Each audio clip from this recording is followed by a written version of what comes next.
Zoul, salam, bonsoir à tous. J'espère que vous allez tous très bien. On se retrouve pour une nouvelle vidéo d'actualité, analyse d'actualité, parler de l'équipe nationale, du cas Jamel Belmadi et des rebondissements qui arrivent et tout ce qu'il y a un petit peu dans l'actualité. Et pour répondre à beaucoup de commentaires, j'ai lu beaucoup de commentaires, donc je veux bien parler, résumer un petit peu tout ce qui s'est dit un petit peu dans les commentaires et dire mon avis, mon propre avis, mon simple avis, comme certaines personnes vont le faire dans les commentaires, je veux bien que j'y réponde et juste uniquement pour débattre et pour en reparler sur ce sujet. Donc avant de commencer, n'oubliez pas de liker et de vous abonner à la chaîne.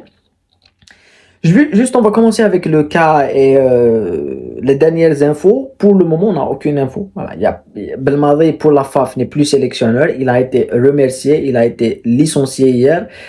Et ce que j'avais dit hier sur le communiqué de la FAF, et on peut le lire dans le dernier paragraphe, c'est que la FAF ne menace pas, elle est pas, je pense pas qu'elle est en position de force, parce que Belmadi a signé un contrat, donc s'il demande son argent, il doit être payé. Ils sont pas en position de force. Mais ils ont quand même mis un petit peu la pression des premiers en disant que on est là pour protéger les intérêts de l'équipe nationale, les intérêts du football national, soit disant que si Belmadi va à la FIFA, on a quand même des documents qui prouvent, est-ce qu'il a signé une résiliation, est-ce qu'il a parlé de résiliation, voilà, non, je pense pas. Je pense qu'il n'y a aucune résiliation qui a été signée, il n'y a aucun contrat, pré-contrat de résiliation à 3 mois, même si ça va être un accord, ça va être un accord qui ne sera pas écrit, qui n'a pas d'accord, c'est un accord fictif. Donc, le dernier truc, c'est uniquement pour mettre la pression. Et derrière, on a Belmadi qui ne répond pas. Belmadi qui ne répond plus même à tous les appels de la fédération. Et dans l'entourage qui sort un petit peu, on l'a vu sur Twitter, on l'a vu un petit peu partout, c'est que Belmadi ira à la FIFA. Je pense pas que ça va s'arrêter dans ce petite parenthèse où il n'y a pas, où Belmadi va se taire. Non, je pense qu'il va redonner signe de vie. C'est pas possible que ça continue comme ça et que ça va être tout le monde est perdant. Je pense que tout le monde est perdant. Je l'ai dit à plusieurs reprises que tout le monde est perdant, qu'il faut pas, voilà, une histoire comme celle-là devait peut-être se terminer par une conférence de presse à l'amiable et tout. Mais ce qu'on est en train de voir, ce qu'on est en train d'écouter un petit peu à gauche à droite, c'est que Jamal Belmadi pourra aller à la FIFA. Et ça, ça reste à confirmer.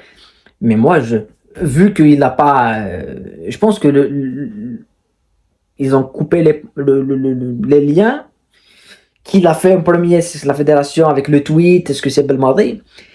Mais vu qu'ils ne le répondent pas, je ne vois pas demain venir et dire ah oui, j'étais pas là pendant 4 jours, 5 jours, j'étais pas là. Donc il va répondre d'une autre façon. Est-ce que c'est son avocat? Est-ce que c'est quelqu'un qui va répondre et qui va soit accepter l'accord de la FAF, ce que je ne pense pas. Donc pour moi, mon avis, moi je vois que ça va finir à la FIFA. Et tout devait être fait pour éviter ça. Mais ça doit donner d'un côté, ça doit donner de l'autre côté. Maintenant, c'est pas ça ça c'est l'info, ça c'est l'actualité, donc ça va se confirmer dans les jours à venir et on aura la version officielle. Moi, je veux juste répondre à certains commentaires, à certaines idées qui ont été émises dans les commentaires. La première, j'ai reçu un commentaire d'une personne qui m'a dit, par rapport à ce que Belmadi, avant l'ère Belmadi, il m'a dit que la CAN 2008, on n'y était pas. Voilà, en 2012, 2006, on n'y était pas. On n'a jamais gagné la CAN avant Belmadi, voilà, à l'extérieur. Moi, je veux bien accepter cet argument, mais mon ami, si tu peux pas prendre seulement les statistiques qui t'intéressent tu rédiges une analyse. Tu dois prendre ce qui t'intéresse pas. Moi, quand je parle de Jamal Belmadi, on va parler du fait qu'il a échoué dans les 3 CAN, des 2 CAN et la qualification Coupe du Monde, mais on va pas dire qu'il n'a pas gagné la CAN. On va pas dire, ah non, il y a des gens qui vont dire oui, il a échoué. On va pas oublier ce qu'il a fait à la CAN. Comme on va pas dire ah, il a gagné la CAN, c'est tout. On va oublier ses échecs. Non, il faut voir tout le plan. Il faut voir tout ça du même regard. Il faut juste rappeler qu'en 2010, on va à la Coupe du Monde avec une génération, excuse-moi, l'une des générations les plus faibles. Si tu la compares à ce qu'avait Halilovic après et à ce qu'a Belmadi en 2019 et en 2021 et même cette génération actuelle, on avait Abdelkader Ghazal. Abdelkader Mazal, Mazal, ma marquage, Mazal. On avait Chouchi comme gardien de but. Tu peux me dire, oui, il était énorme. Chouchi. On avait des joueurs, c'était vraiment. Il faut dire qu'on avait une équipe qui était très très moyenne. Et on a éliminé le triple champion d'Afrique en titre, une équipe imbattable. L'Égypte de Abou Trika, de Ahmed Hassan, de Mohamed Hassan, de Moutaib, de Barakat, de L'Hadari, j'en oublie, et El Jumaa. On les a éliminés, Mido. On les a éliminés. Et on les a tapés football à Blida 3-1. Tapés football. Avec des joueurs comme Djibor, Metmor. On se rappelle tous un petit peu de cette époque-là. On allait en Coupe du Monde. On a fait un match, moi je pense qu'il a été un petit peu mis dans l'oubli, mais avec Saifi. On est allé jouer, les Anglais faire un nul face à l'Angleterre. En 2014, on va au deuxième tour de Coupe du Monde. C'est historique. Donc, avant, c'est ça qui me dérange, moi. C'est de dire qu'avant, il n'y avait rien. Non, il y avait quelque chose. C'est vrai qu'à la CAN, on faisait pas des parcours de... On a fait une demi-finale en 2010. On est tombé face à l'Égypte. Et là, il y avait arbitrage en direct. Ça, c'était carton rouge sur carton rouge. Ça, c'était autre chose. Mais non, moi, ce que je veux dire, c'est qu'avant, il y avait quelque chose. Pendant Jamal Belmadi, il y a quelque chose. Et après, il y aura quelque chose. Mais les gens, ils te disent, non, on va plus jamais gagner. Vous allez... Ah. Non. Non, mon ami. Non. Et ce qui se fait dans le football, c'est qu'avant, on n'avait pas on n'a pas on parle de la CAN. C'est ça ce que je voulais dire. En parlant de la CAN. Avant c'était 16 équipes à la CAN. Maintenant, c'est pas 16 équipes. Maintenant, il y a le meilleur troisième à la CAN. Avant, il y avait des groupes. Je me rappelle, on tombait sur des poules de malades. En 2004, la CAN 2004 en Tunisie, on était dans une poule où il y avait le Cameroun et il y avait l'Égypte. On a éliminé l'Égypte en gagnant de 1-1 avec le but de HU dans les dernières minutes. On a fait un nul face au Cameroun avec le but de Brahim Zafour en 2004. C'était magnifique. On n'a pas gagné la CAN, c'est vrai. Mais on était dans une période où le football algérien était vraiment à son plus bas, je pense. Donc, avant, il y avait rien. Avant Belmadi. Non, il y avait quelque chose quand même. Je sais pas, il y avait rien. Comment ça, il y avait rien? Il y avait quelque chose. Il y avait des participations à la Coupe du Monde. Il faut être logique. Voilà. Donc ça, c'est pour les gens qui oublient vite et qui... C'est pas le fait d'oublier. C'est le fait, moi, ce qui me dérange, c'est pas le fait d'oublier, non. C'est le fait de sélectionner les statistiques. Non, ça, on va l'oublier, on va le mettre.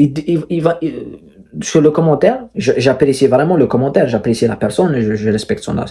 Mais il m'a dit en 2006, 2008 et 2013. Pourquoi tu n'as pas oublié 2010? Et 2010 avec Omdurman, avec tout ce qui s'est passé en 2010.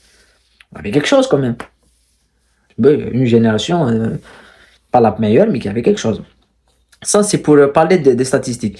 Après, pour parler de l'arbitrage, je veux qu'on parle 2 minutes de l'arbitrage et qu'on se mette d'accord. Moi, j'ai vu il y a quelques moments, j'ai vu Chelsea-Liverpool. Première ligue, c'est une catastrophe. La VAR, il y a penalty pour Chelsea. C'est pas que je suis fan de Chelsea, mais il y a penalty, il n'est pas sifflé, c'est la VAR en direct. Il ne revient pas à la VAR. Il ne va pas revenir. Mais ça, c'est la VAR. Moi, ce qui me dérange, c'est les gens qui disent on a gagné la CAN sans tricher, sans le kaoulassa, mais on l'a perdu avec le kaoulassa. Quand tu l'as gagné, il n'y a pas de kaoulassa. Alors qu'il faut qu'on le rappelle. En finale, il y a un penalty qui n'est pas sifflé pour le Sénégal. On est revenu à la VAR, on a enlevé le penalty pour le Sénégal. Donc quand tu la gagnes, il n'y a pas de... Mais qu'est-ce que ça? Quand tu perds, c'est l'arbitrage et tout. Non.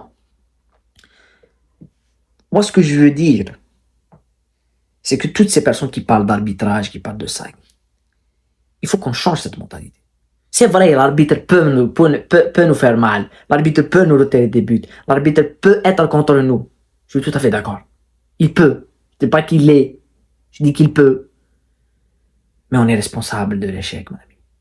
On doit apprendre à dire je suis responsable. C'est pas la météo, c'est pas la lumière, c'est pas le projecteur, c'est pas le climat, c'est pas les pieds carrés, c'est pas les goûts. C'est nous les responsables. On doit apprendre à faire ça. Tant qu'on ne fait pas ça, on n'évolue pas. Tant qu'on ne fait pas ça, le Congo sera devant nous. Le Mali va nous dépasser. Toutes ces équipes vont nous dépasser. Dans quelques années, on sera derrière la Côte d'Ivoire, derrière le Cap-Vert, derrière la Guinée. On sera derrière ces sélections. Parce que nous, on est trop occupés à ah, c'est la faute de lui. Ah non, c'est le complot. Moi, j'ai reçu un commentaire, je ne parle pas politique. Moi, je parle football. Il m'a dit, ah, c'est politique et tout. Tu veux bien m'expliquer comment Belmadi est resté en 2022, après les 2 échecs? S'il n'y a pas une intervention de l'État, c'est le pouvoir qu'il a gardé. Tu peux pas m'expliquer? Eh ben non. Qui lui a renouvelé le contrat? La fédération ne voulait pas lui renouveler le contrat. Personne ne voulait le garder après l'élimination. Mais il est maintenu avec un triple fois 4 son salaire. Tu ne veux pas me dire, non, c'est le système, c'est tout. Il faut arrêter ces conneries, mon ami. Il faut voir la réalité en face. C'est tout. Il faut uniquement voir la réalité en face. Mais tant que nous, on va pas. Moi, je veux bien qu'on parle de ce sujet-là. On va en reparler, on va parler de tout ça. Je parle d'ici sur YouTube. Ici sur YouTube et sur les réseaux sociaux, il y a beaucoup de gens qui parlent Belmadi, oui, il doit rester. C'est leur avis, je le respecte.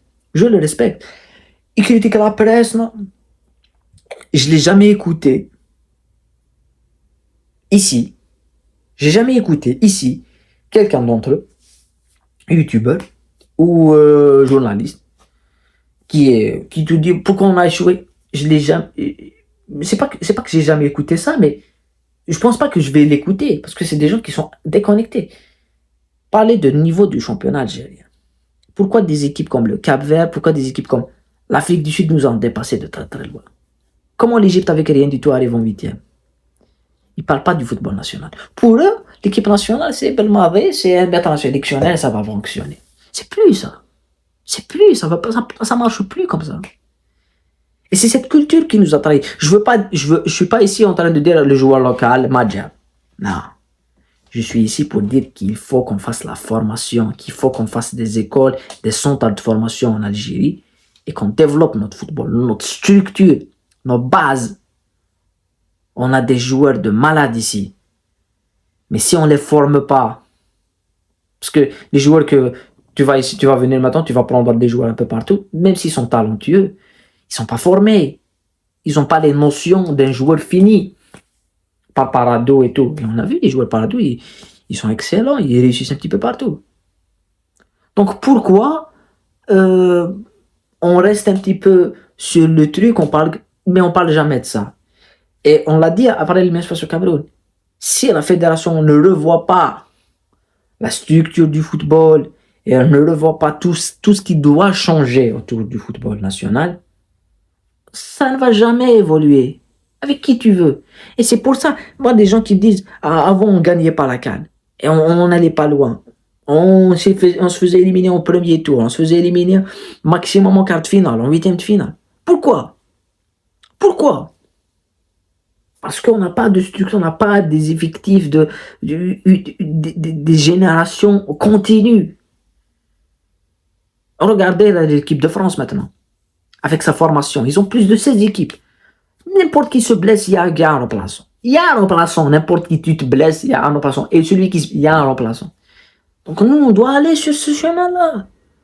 Mais au-delà de ça, on parle on protège les personnes, non, on doit restructurer notre football, on doit le restructurer. Voilà. C'est tout ce que je voulais dire par rapport à ça. Il y a beaucoup d'autres commentaires que j'ai pas voulu parce que la vidéo fera 20 minutes ou 30 minutes, ça fera beaucoup. On s'arrête là. Pour aujourd'hui, on se retrouve dans d'autres vidéos pour continuer à parler d'actualité de l'équipe nationale et de tout ce qui est autour. Voilà, parce que c'est quand même assez flou, mais on essaie de le faire c'est mon avis que je donne. Ben, moi, il y a des gens qui me disent, il vient sur ta chaîne et dit, moi, ce que tu dis ne m'intéresse pas. Ben, pourquoi tu viens m'écouter alors? Ne m'écoute pas. C'est aussi simple ça. Il me dit, ah non, moi je ne parle pas de ce sujet parce que ce sujet ne m'intéresse pas. Allez, je dis ce que je veux, mon ami. Tu es sur ma chaîne. Tu veux pas écouter, t'écoutes pas. C'est aussi simple que ça. Mais bon. Voilà. Moi, je vous remercie de m'avoir écouté une nouvelle fois et on se retrouve dans d'autres vidéos.